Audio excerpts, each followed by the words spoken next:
अध्याय 1। पौलुस की ओर से जो हमारे उद्धारकर्ता परमेश्वर और हमारे आशा स्थान मसीह यीशु की आज्ञा से मसीह यीशु का प्रेरित है, तीमुथियुस के नाम, जो विश्वास में मेरा सच्चा पुत्र है। पिता परमेश्वर और हमारे प्रभु मसीह यीशु से तुझे अनुग्रह और दया और शांति मिलती रहे। त्रिन जैसे मैंने मकिदनिया को जाते समय तुझे समझाया था कि इफिसुस में रहकर कितनों को आज्ञा दे कि और प्रकार की शिक्षा न दे, चार और उन ऐसी कहानियों और अनंत वंशावलियों पर मन न लगाए जिनसे विवाद होते हैं और परमेश्वर के उस प्रबंध के अनुसार नहीं जो विश्वास से संबंध रखता है। वैसे ही फिर भी कहता हूं, आज्ञा का सारांश ये है कि शुद्ध मन और अच्छे विवेक और कपट रहित विश्वास से प्रेम उत्पन्न हो। छिक इनको छोड़कर कितने लोग फिरकर बकवाद की ओर भटक गए हैं। साब और व्यवस्थापक तो होना चाहते हैं, पर जो बातें कहते और जिनको दृढ़ता से बोलते हैं उनको समझते भी नहीं। अब पर हम जानते हैं कि यदि कोई व्यवस्था को व्यवस्था की रीति पर काम में लाए तो वह भली है। ने ये जानकर कि व्यवस्था धर्मी जन के लिए नहीं, पर अधर्मियों, निरंकुशों, भक्तिहीनों, पापियों, अपवित्रों और अशुद्धों, माँ बाप के घात करने वालों, हत्यारों, दस व्यभिचारियों, पुरुषगामियों, मनुष्य के बेचने वालों, झूठों और झूठी शपथ खाने वालों और इनको छोड़ खरे उपदेश के सब विरोधियों के लिए ठहराई गई है। यही परमधन्य परमेश्वर की महिमा के उस सुसमाचार के अनुसार है जो मुझे सौंपा गया है।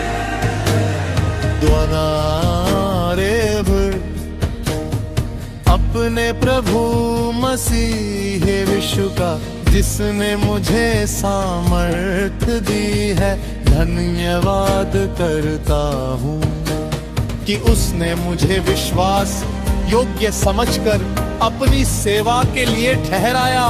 हे पुण्य, मैं तो पहले निंदा करने वाला और सताने वाला और अंधेर करने वाला था, तो भी मुझ पर दया हुई, क्योंकि मैंने अविश्वास की दशा में बिन समझे बूझे ये काम किए थे। चातज हमारे प्रभु का अनुग्रह उस विश्वास और प्रेम के साथ जो मसीह यीशु में है, बहुतायत से हुआ। कि मैं ये बात सच और हर प्रकार से मानने के योग्य है कि मसीह यीशु पापियों का उद्धार करने के लिए जगत में आया, जिनमें सबसे बड़ा मैं हूँ। सौ पर मुझ पर इसलिए दया हुई कि मुझ सबसे बड़े पापी में यीशु मसीह अपनी पूरी सहनशीलता दिखाए कि जो लोग उस पर अनंत जीवन के लिए विश्वास करेंगे उनके लिए मैं एक आदर्श बनूं। सदैव सनातन राजा अर्थात अविनाशी, अनदेखे अद्वैत परमेश्वर का आदर और महिमा युगानुयुग होती रहे। हत्रा है पुत्र तीमुथियुस उन भविष्यवाणियों के अनुसार जो पहले तेरे विषय में की गई थी। मैं ये आज्ञा सौंपता हूँ कि तू उनके अनुसार अच्छी लड़ाई को लड़ता रहे। और विश्वास और उस अच्छे विवेक को हमें रहे, जिसे दूर करने के कारण कितनों का विश्वास रूपी जहाज डूबदा, मैं से उन्हीं में से हूँ। अध्याय 2।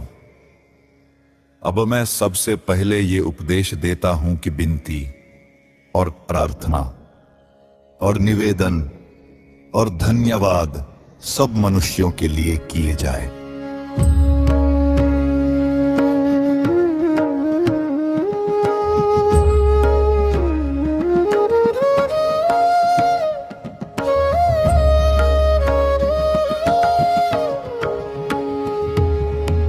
राजाओं और सब ऊंचे पद वालों के निमित्त, इसलिए कि हम विश्राम और चैन के साथ सारी भक्ति और गंभीरता से जीवन बिताए।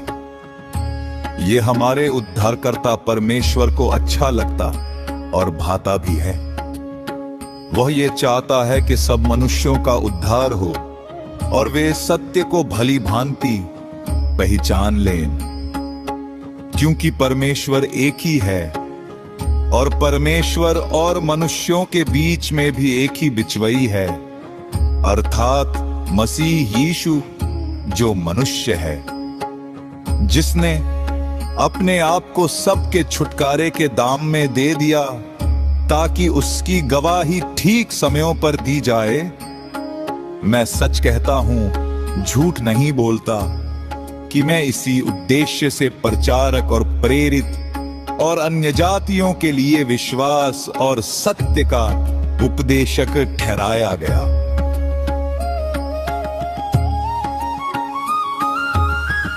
सो मैं चाहता हूं कि हर जगह पुरुष बिना क्रोध और विवाद के पवित्र हाथों को उठाकर प्रार्थना किया करें।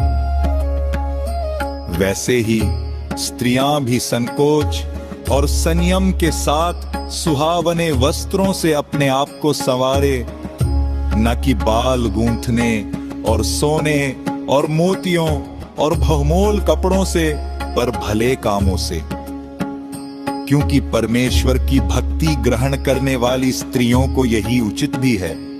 और स्त्री को चुपचाप पूरी अधीनता में सीखना चाहिए। और मैं कहता हूं कि स्त्री ना उपदेश करे और ना पुरुष पर आज्ञा चलाए, परंतु चुपचाप रहे, क्योंकि आदम पहले, उसके बाद हव्वा बनाई गई। और आदम बहकाया न गया, पर स्त्री बहकाने में आकर अपराधिनी हुई। तो भी बच्चे जन्ने के द्वारा उद्धार पाएंगी, यदि वे संयम सहित विश्वास, प्रेम और पवित्रता में स्थिर रहे।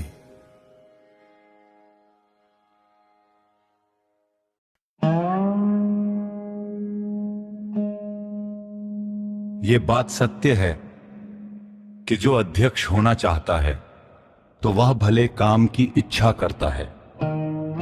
सो चाहिए कि अध्यक्ष निर्दोष और एक ही पत्नी का पति, संयमी, सुशील, सभ्य, पहुनाई करने वाला और सिखाने में निपुण हो, पियक्कड़ या मारपीट करने वाला न हो, वरन कोमल हो और ना झगड़ालू और न लोभी हो, अपने घर का अच्छा प्रबंध करता हो और लड़के बालों को सारी गंभीरता से अधीन रखता हो।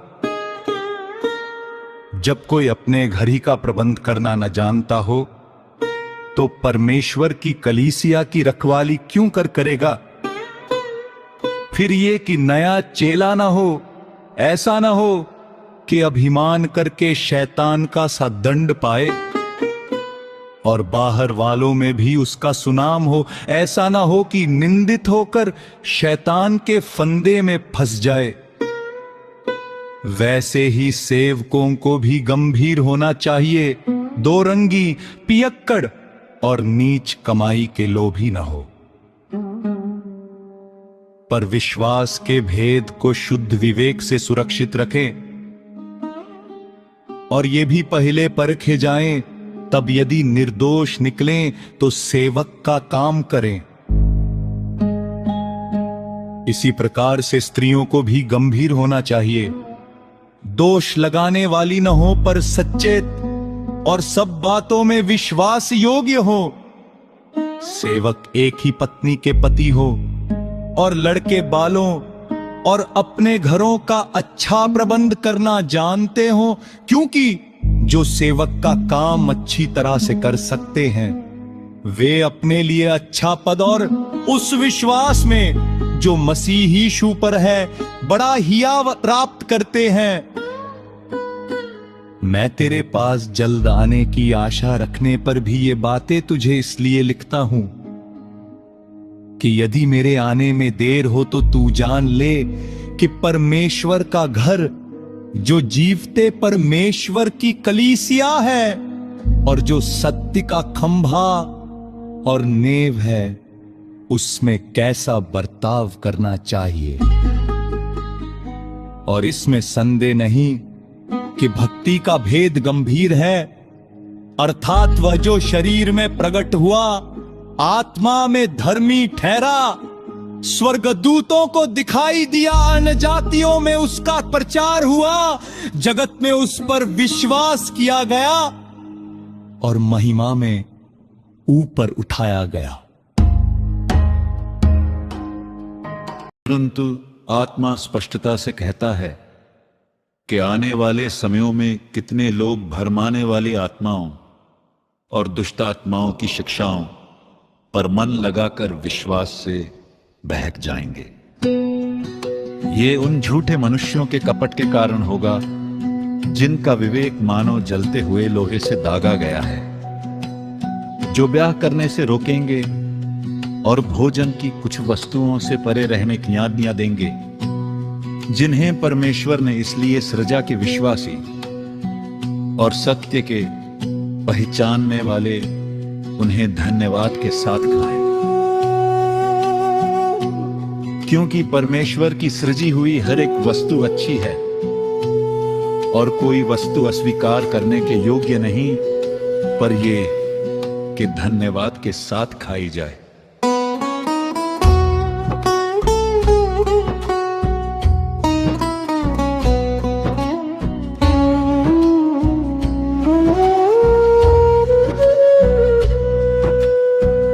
क्योंकि परमेश्वर के वचन और प्रार्थना से शुद्ध हो जाती है।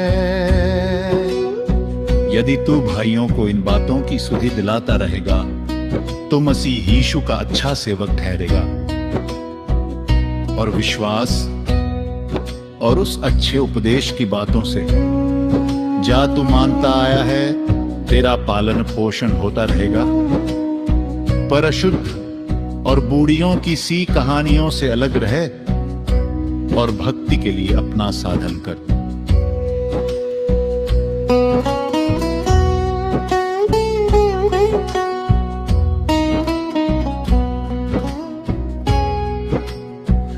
क्योंकि देह की साधना से कम लाभ होता है, पर भक्ति सब बातों के लिए लाभदायक है।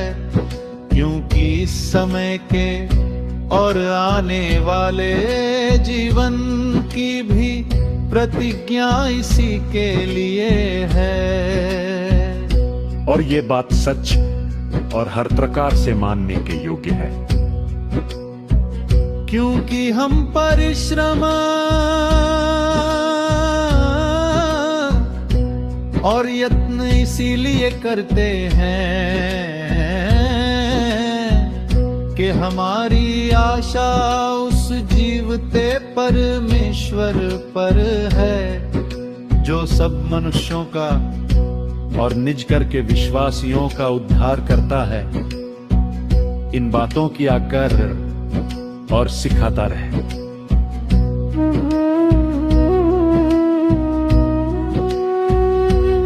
कोई तेरी जवानी को तुच्छ न समझने पाए, पर वचन और चाल चलन और प्रेम और विश्वास और पवित्रता में विश्वासियों के लिए आदर्श बन जा। जब तक मैं ना आऊं तब तक पढ़ने और उपदेश और सिखाने में लौलीन रहे। उस वरदान से जो तुझ में है और भविष्यवाणी के द्वारा प्राचीनों के हाथ रुपते समय तुझे मिला था, निश्चिंत न रहे। उन बातों को सोचता रहे और इन्हीं में अपना ध्यान लगाए रहे, ताकि तेरी उन्नति सब पर प्रकट हो। अपनी और अपने उपदेश की चौकसी रख।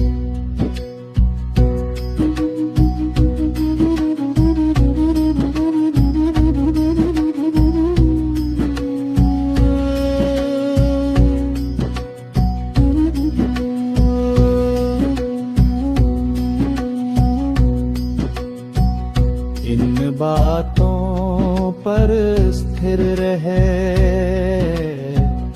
क्योंकि यदि ऐसा करता रहेगा तो तू अपने और अपने सुनने वालों के लिए भी उद्धार का कारण होगा।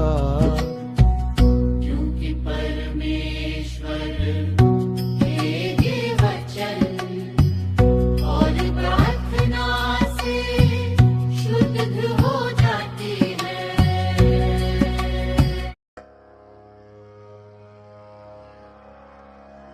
अध्याय 20। किसी बूढ़े को न डांट, पर उसे पिता जानकर समझा दे, और जवानों को भाई जानकर, बूढ़ी स्त्रियों को माता जानकर, और जवान स्त्रियों को पूरी पवित्रता से बहन जानकर समझा दे। उन विधवाओं का जो सचमुच विधवा है आदर कर। और यदि किसी विधवा के लड़के बाले या नाती पोते हों, तो वे पहले अपने ही घराने के साथ भक्ति का बर्ताव करना और अपने माता पिता आदि को उनका हक देना सीखें, क्योंकि ये परमेश्वर को भाता है। जो सचमुच विधवा है और उसका कोई नहीं, वह परमेश्वर पर आशा रखती है और रात दिन बिनती और आर्थना में लौलीन रहती है। पर जो भोग विलास में पड़ गई, वह जीते जी मर गई।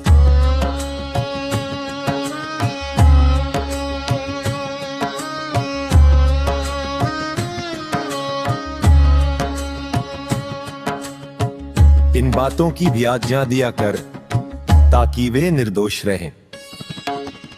पर यदि कोई अपनों की और निज करके अपने घराने की चिंता न करे, तो वह विश्वास से मुकर गया है और अविश्वासी से भी बुरा बन गया है।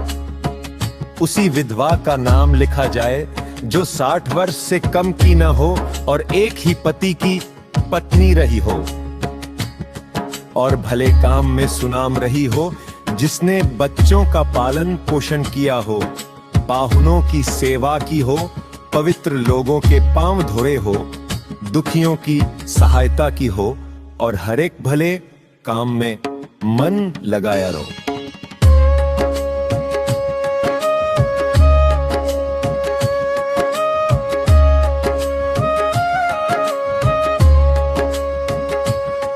पर जवान विधवाओं के नाम न लिखना, क्योंकि जब वे मसीह का विरोध करके सुख विलास में पड़ जाती है, तो ब्याह करना चाहती है और दोषी ठहरती है, क्योंकि उन्होंने अपने पहले विश्वास को छोड़ दिया है।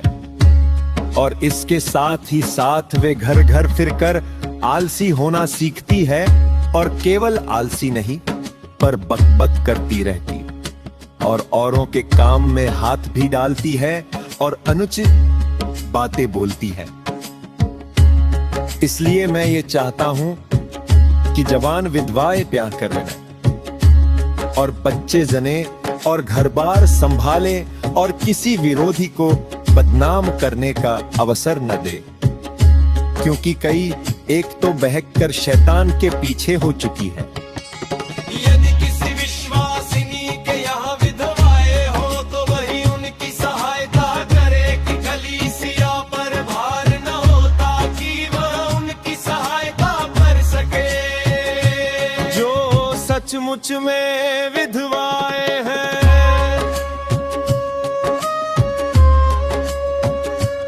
जो प्राचीन अच्छा प्रबंध करते हैं, विशेष करके वे जो वचन सुनाने और सिखाने में परिश्रम करते हैं, 2 गुने आदर के योग्य समझे जाए, क्योंकि पवित्र शास्त्र कहता है कि दामने वाले बैल का मुंह न बांधना, क्योंकि मजदूर अपनी मजदूरी का हकदार है।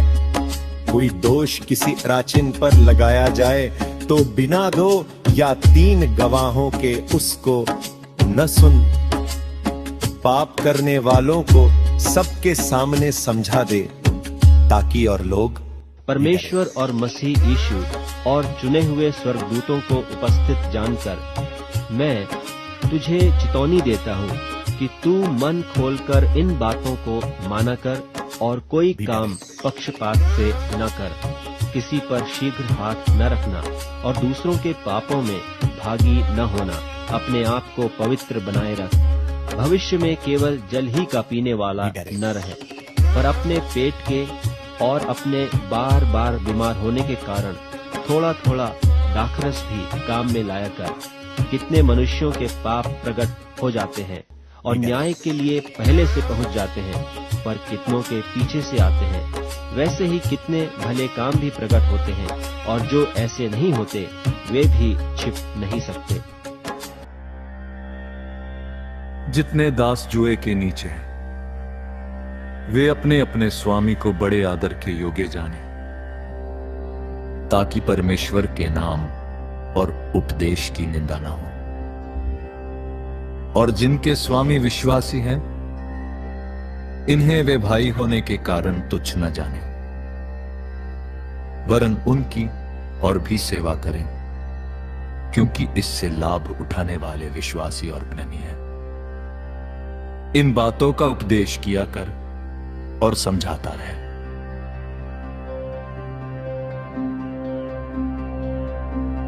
यदि कोई और ही प्रकार का उपदेश देता है और खरी बातों को, अर्थात हमारे प्रभु यीशु मसीह की बातों को, और उस उपदेश को नहीं मानता जो भक्ति के अनुसार है, तो वह अभिमानी हो गया और कुछ नहीं जानता, वरन उसे विवाद और शब्दों पर तर्क करने का रोग है, जिनसे डाह और झगड़े और निंदा की बातें और बुरे बुरे संदेह।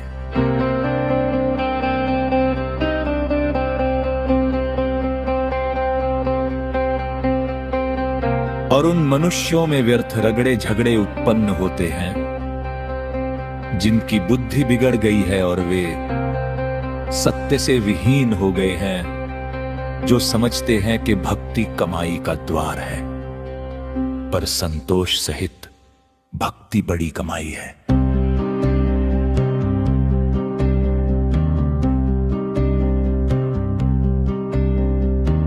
क्योंकि ना हम जगत में कुछ लाए हैं और ना कुछ ले जा सकते हैं,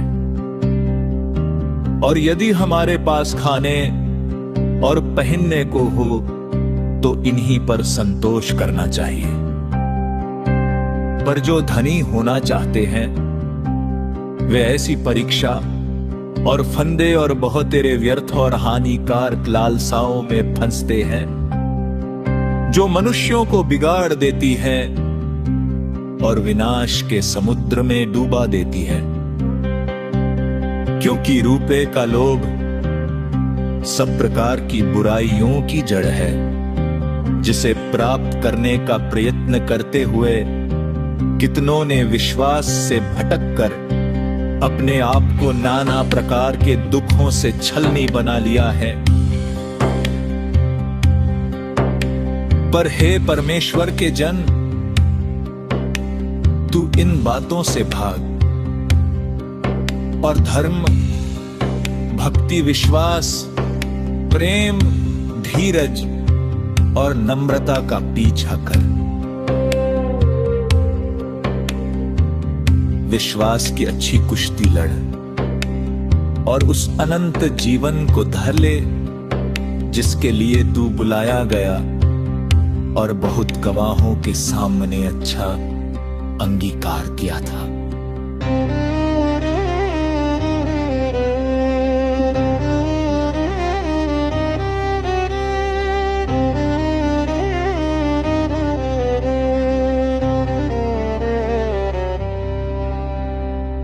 मैं तुझे परमेश्वर को जो सबको जीवित रखता है और मसीह यीशु को गवाह कर, जिसने पुन्तियुस पिलातुस के सामने अच्छा अंगीकार किया, ये आज्ञा देता हूं कि तू हमारे प्रभु यीशु मसीह के प्रकट होने तक इस आज्ञा को निष्कलंक और निर्दोष रख, जिसे वो ठीक समयों में दिखाएगा, जो परमन्य और अद्वैत अधिपति और राजाओं का राजा और प्रभुओं का प्रभु है। और अमरता केवल उसी की है और वह अगम्य ज्योति में रहता है और ना उसे किसी मनुष्य ने देखा और ना कभी देख सकता है। उसकी प्रतिष्ठा और राज्य युगानुयुग रहेगा। आमीन। इस संसार के धनवानों को आज्ञा दे कि वे अभिमानी न हों और चंचल धन पर आशा न रखें, परंतु परमेश्वर पर जो हमारे सुख के लिए सब कुछ बहुत आयत से देता है, और भलाई करें और भले कामों में धनी बने और उदार और सहायता देने में तत्पर हों और आगे के लिए एक अच्छी नेव डाल रखें कि सत्य जीवन को वश में कर लें। हे तिमुथियुस, इस थाती की रखवाली कर और जिस ज्ञान को ज्ञान कहना ही भूल है, उसके अशुद्ध बकवाद और विरोध की बातों से परे रहे। कितने इस ज्ञान का अंगीकार करके विश्वास से भटक गए हैं। तुम पर अनुग्रह होता रहे।